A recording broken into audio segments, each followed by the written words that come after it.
Rebonjour. Alors aujourd'hui, je voulais vous parler de reconversion, c'est ce que je vous disais, et je crois que ce qui est le plus difficile, c'est de changer de métier, pardon, mais de ne pas de changer de regard sur soi. Et j'ai plus de personnes, on n'est plus comme avant. Aujourd'hui, on n'a pas peur de changer.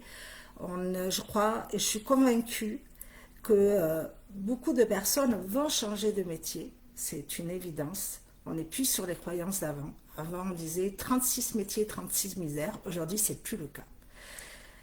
Quand on entend ce mot, on pense souvent immédiatement à un changement de métier. Alors, dans les métiers, on peut voir le changement de secteur, le changement d'entreprise, créer peut-être son activité. On peut parler aussi de reprendre ses études, travailler avec une autre personne. Mais avec le recul, je crois que la reconversion, c'est bien plus profond que ça. Qu'est-ce que vous en pensez? Quelle idée vous vient quand on parle de reconversion? Une reconversion, ça consiste pas seulement à changer ce que l'on fait, mais je suis convaincue qu'il y a quelque chose qui se passe bien en dessous, qui se prépare peut-être depuis des années, peut-être depuis un mois, 2 mois, 3 mois, 6 mois, un an, ou 3 ans, 4 ans. Et souvent, ce qu'on peut voir, c'est qu'on va changer de façon dont on se voit, dont on se perçoit. Et parfois, c'est là que les vraies difficultés vont commencer face à cette reconversion. Pendant des années, on a construit une identité, on se connaît, on sait ce qu'on fait le matin, ce qu'on prépare à déjeuner, quand on va au travail, à quelle heure on commence, à quelle heure on finit, quel est notre emploi du temps. Et même si on ne le prépare pas, on sait déjà dans la journée, on visualise tout ce qu'on peut faire. Et pourtant, derrière, on va voir que peut-être on a été salarié, commerçant, manager, peut-être même enseignant, artisan, infirmier, chef d'entreprise, ou tout simplement on n'a pas d'emploi. Et à force de répéter ce rôle, nous finissons par nous identifier en fait à lui. Puis un jour, il y a quelque chose qui va se passer à nous, qui va se dire, ben là, j'ai envie de changer, c'est plus la même envie que j'ai. Et du coup, on va éprouver une envie, une lassitude, un besoin en fait de sens, de se reconstruire dans quelque chose qu'on avait en envie, une nouvelle image, ou peut-être même une opportunité va se décider et va se mettre devant nous. Et il va y avoir cette petite voix qu'on a en nous qui va commencer à nous dire, alors déjà vous, qu'est-ce qu'elle vous dit cette petite voix? Si vous arrivez à une opportunité. Et si je faisais peut-être autre chose? Alors, cette question, elle est vraiment rarement anodine. Elle vient rarement au hasard. Et à partir du moment où on envisage un changement, il y a plein de choses qui vont se mettre en place. On va commencer à se remettre en question. Il va y avoir une partie en fait de notre identité qui va se poser la question de peut-être cette opportunité, ce nouveau job, cette nouvelle situation qui arrive.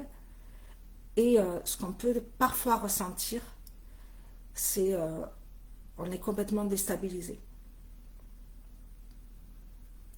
Je me souviens, j'ai eu une période moi-même, et c'était au tout début, quand, vous savez, quand il y a eu le Covid, j'ai eu envie de faire autre chose, d'apporter autre chose. Et du coup, j'ai commencé dans la formation, j'ai repris mes études, j'ai fait un parcours de formateur, et j'étais vraiment, en fait, dans une phase de transition. Et il y a eu cette période vraiment particulière où l'on sent qu'il y a quelque chose qui est en train de changer en nous intérieurement, ça bouillonne. Alors ça peut donner envie ou pas des fois, parce que des fois aussi on peut être obligé. Mais là, moi je vois quand j'ai commencé mes études de formateur, j'avais cette envie d'apprendre autrement, cette envie de curiosité, de réfléchir différemment, de voir de nouvelles choses, de voir de nouveaux gens. Et j'avais envie en fait de définir mon avenir autrement. Et même si à l'extérieur, ben, les gens qui me connaissaient parfois, ben, ça se voyait pas. Mais en fait, j'avais quand même ce sentiment où je savais qu'il fallait que j'aille vers un nouveau objectif. Et intérieurement, j'ai fini et j'ai commencé aussi, commencer et finir, ça a plus de sens, à me transformer. Et du coup, je me souviens aussi qu'à cette époque, j'avais commencé à faire évoluer certaines choses. Alors, à l'époque, je travaillais avec une collègue et ma collègue ben, était beaucoup plus présente. J'avais mis des choses en place. Je partais une semaine par mois reprendre mes cours. Et du coup, j'avais changé aussi ma posture. Je faisais attention à comment je parlais, comment je m'habillais, comment je m'affirmais, ma façon de me présenter, tout mon look, toute mon image. Et j'avais à nouveau ben, de l'envie, j'avais un objectif qui était devant moi. Et alors, le but, c'était pas de devenir quelqu'un d'autre, bien sûr, mais je sentais en moi qu'il y avait quelque chose qui se passait et j'avais envie, en fait, de faire quelque chose de complètement différent. Et il y a eu aussi ce jour où une cliente m'a raconté une histoire d'une personne qu'elle connaissait. Et donc, elle était étonnée de cette personne qui se reconvertissait. Et cette femme que j'avais devant moi avait jamais changé de métier. Et très spontanément, elle m'a dit une phrase. Je discutais avec elle et elle me dit je comprends pas en fait pourquoi mais cette personne a changé. Alors elle parlait pas directement de moi, mais moi je lui avais expliqué mon parcours, tout ce que j'avais fait par rapport à mes envies professionnelles.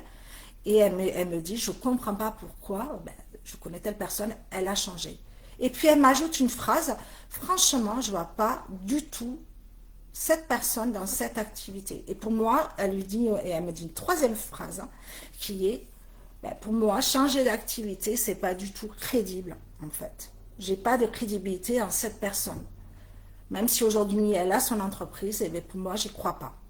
Et elle a continué à parler de son ancien métier, comment elle percevait l'autre personne, de son ancienne image, de la personne qu'elle avait toujours connue et elle ne pouvait pas la voir mais autrement. Et en fait, ça représentait comme si cette femme, elle n'avait pas l'autorisation de changer, de rester pour elle. Ce qu'elle percevait, c'est que c'était important qu'elle reste ben, toute sa vie dans le même métier. Et donc, il y avait aussi le fait que son passé était plus crédible en fait que son avenir parce qu'elle avait connu pendant 20 ou 30 ans dans une certaine fonction, une casquette.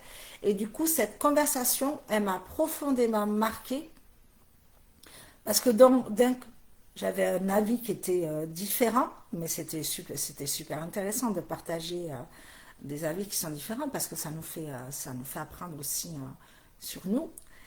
Et à cet instant, je me suis posé une question et je me suis dit, et si un jour on disait ben, quelque part la même chose de moi, qu'on ne me voyait pas dans ce métier, que je n'étais pas crédit parce qu'on m'avait toujours vu en tant que coiffeur, qu'on ne me voyait pas en tant que formateur. Et si les personnes qui me connaissaient aujourd'hui n'arrivaient pas à voir celle que je suis en fait en train de devenir dans le futur.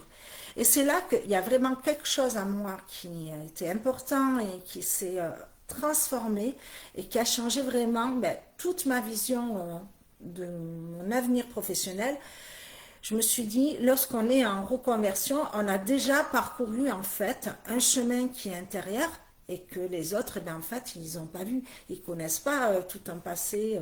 Ils te voient une casquette dans ton milieu professionnel, mais ils ne savent pas toutes les études, toute la vie que tu as vécue pour arriver à ce que tu as voulu. Et du coup, on a vécu aussi des doutes, on a aussi vécu quelque part des remises en question. On a eu aussi à un moment donné, quand tu as une entreprise, même quand tu n'es pas une entreprise, quand tu es salarié, ben, tu peux avoir aussi des peurs.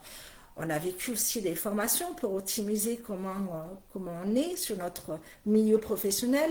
On a eu aussi ces prises de conscience, même parmi les échanges, quand on te renvoie quelque chose, mais qu'est-ce que ça vient gratouiller chez toi? Et du coup, il y a aussi notre entourage, lui, ben, en fait, l'entourage, le milieu professionnel que tu as à côté de toi, ben, lui, en fait, il n'a pas vécu ce voyage avec toi. Il ne te connaît pas. Il ne connaît pas les différentes facettes que tu as perçues, que tu as vues. Et alors, là, à ce moment-là, ce qui se passe, c'est qu'il continue souvent à regarder avec les yeux du passé et il ne te voit pas en fait avec les yeux du futur.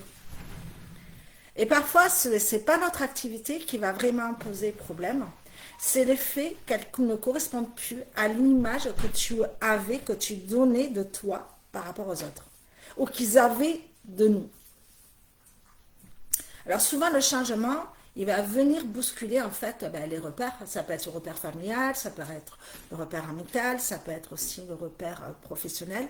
Et tout ça, ça peut être très difficile, surtout quand on n'a pas, quand nous avons nous-mêmes encore besoin en fait de construire un projet où du coup tu as ta confiance qui est pas forcément stable.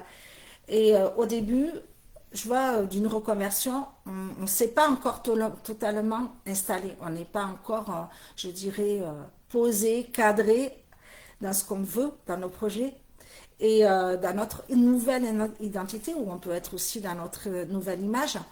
On est vraiment, je dirais, entre deux mondes, entre j'y vais pas. J'y vais pas. Je fais un petit clin d'œil dans ma famille parce qu'elle doit se dire, souvent moi j'ai ce positionnement, j'y vais pas, et c'est souvent dans tous mes projets, après je fonce, mais j'ai toujours cette instabilité. Et donc, on n'est plus tout à fait la personne qu'on est et nous ne sommes pas encore totalement ce qu'on voudrait être et devenir. Et on peut le rencontrer ça aussi dans les jeunes qu'on a autour de nous, dans nos enfants, nos adolescents. Des grands aussi, le futur monde. Et c'est vraiment une période qui demande beaucoup, beaucoup, je trouve, de courage. Dans tous les domaines professionnels, quand tu es en phase, même en phase de changement, tu vas avoir le courage d'apprendre, le courage de recommencer quelque chose, le courage de te planter, hein, de faire des erreurs, et le courage aussi d'être débutant parce que tu vas reconstruire quelque chose à nouveau. Et c'est pas facile quand tu as connu une zone de confort d'aller vers une zone d'inconfort. Quand on a été vraiment compétent dans un domaine professionnel pendant des années, se réinventer dans un domaine, c'est pas toujours confortable. Et c'est pareil quand on reprend les études, à tout âge, je dirais à tout horizon. Souvent à nous, il se passe quelque chose où on va aimer maîtriser ce qu'on sait, ce qu'on connaît, et on aime savoir. On aime être reconnu aussi à travers ça. Plus on maîtrise, plus on est à l'aise, plus on va avoir aussi de reconnaissance. Et puis plus soudain, ce qui va se passer, c'est qu'on va réapprendre quelque chose et on va à nouveau poser des questions. On va se tromper, on va pas être confortable, on va réapprendre certaines situations, on va accepter aussi de ne pas tout savoir, on va demander de l'aide. On va avoir aussi parfois des critiques qui vont nous déstabiliser. Ça demande, je pense, vraiment, en tout cas, une grande humilité de se reconvertir. Mais c'est aussi là qu'en fait, on va sortir de cette zone de confort et on va aussi grandir, on va être en croissance et du coup, c'est là où en fait, on se déploie, où on vole. Vous savez, si on devait visionner un aigle, quand il sort de son nid et que là il vole, c'est la même chose. Et je crois qu'également, la reconversion va s'accompagner souvent d'un changement qui va être beaucoup plus visible. On peut avoir aussi, souvent dans les périodes de changement, moi je le vois en clientèle, un changement d'image. On peut avoir un changement de posture, un changement de look vestimentaire, un changement de coiffure, un changement de vouloir savoir se maquiller différemment. On va changer en fait son style. Et cela peut des fois surprendre tous nos entourages. Parce que vraiment, ce qui se passe là, à ce moment-là, c'est que notre apparence extérieure, elle va finir souvent par refléter le changement qui se produit à l'intérieur. Je ne sais pas si vous avez déjà eu des questions, mais waouh, tu as changé de look, mais qu'est-ce qui t'arrive? Tu refais ta garde-robe? Tu as un changement dans ta vie? Et je crois que quand on gagne en confiance, on va s'assumer davantage et du coup, l'image qu'on va donner, on peut avoir des phrases comme t'es resplendissante aujourd'hui, ça te va super bien, mais qu'est-ce que tu as fait? Il y a quelque chose en toi qui a changé. Je ne sais pas si vous avez ces questions quand vous êtes avec vos amis. Et du coup, qu'est-ce qui se passe? C'est qu'on s'autorise aussi à prendre sa place dans un espace qu'on n'avait peut-être pas osé avant. Et ça finit par se voir. Et là encore, on peut avoir aussi des champs qui sont encore déstabilisés Parce qu'il peut y avoir aussi des groupes d'amis ou de collègues qui vont te dire, ben, on ne te reconnaît plus, tu as changé, avant tu n'étais pas comme ça. Qu'est-ce que ça fait? Vous voyez, les expressions du visage, euh, on va avoir des gens qui vont être complètement en fait différents. Et du coup, ben, nous, franchement, on va voir que c'est le principe même quelque part d'une reconversion. C'est-à-dire qu'on va changer professionnellement, mais on va avoir aussi envie de changer d'image quand ça va encore plus loin. Et du coup, j'ai une question à vous poser. Est-ce que pour vous, ça pose problème? Changer, évoluer, grandir, recommencer, avoir de nouveaux projets. Devenir une version peut-être plus alignée de vous-même. Est-ce que vous êtes posé toutes ces questions?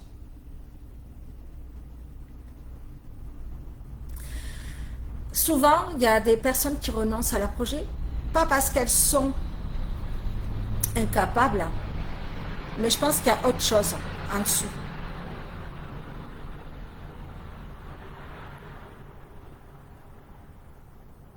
Le regard des autres. Le regard des autres, des fois, ben, ça peut déranger. On peut avoir peur d'être jugé, on peut avoir peur ben, de se voir, on peut avoir peur aussi ben, de se tromper, de ne pas être crédible, de ne pas donner, de pas montrer qu'on y arrive. Et pourtant, je dirais que toutes les grandes transformations passent par une période où en fait elles ne sont pas encore comprises. Donc vous ne vous sentez pas seul, c'est normal. On peut avoir des jugements. Les autres, eux, ils vont continuer à regarder avec leurs anciennes lunettes. Et du coup, ben, ils ne vont pas comprendre ce qui se passe. Alors, on peut appeler ça la crise de la quarantaine, la crise de la trentaine, la crise de la vingtaine, la crise de la cinquantaine.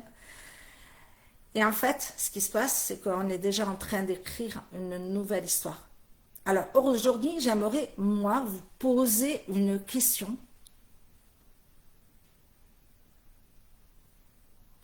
Y a-t-il un projet que vous repoussez?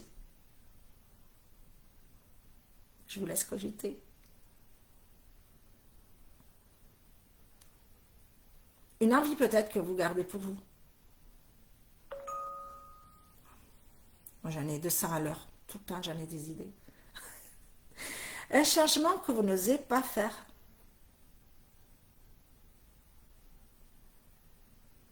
Est-ce que c'est à cause du regard des autres?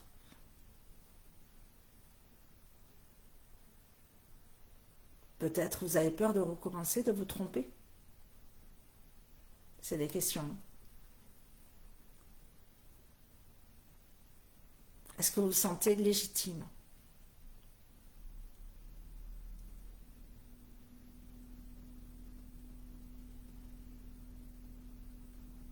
Ça fait beaucoup de questions. Je crois que la reconversion, c'est pas seulement un changement professionnel. Pour moi, en tout cas, c'est un acte de courage de changer de vie, de reconstruire quelque chose, de changer de projet. C'est aussi le courage de quitter ce qui est déjà reconnu, ce que les gens pensent de nous. C'est aussi un courage à accepter de ne plus rentrer ben, en fait, dans certaines cases, de dire non, je change de projet.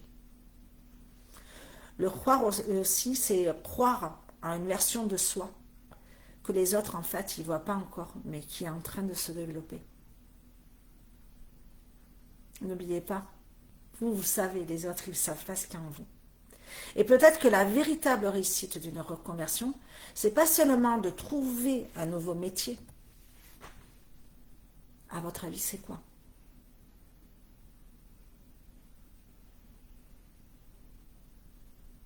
Peut-être que la véritable réussite, c'est d'oser devenir la personne que l'on sent déjà grandir en soi.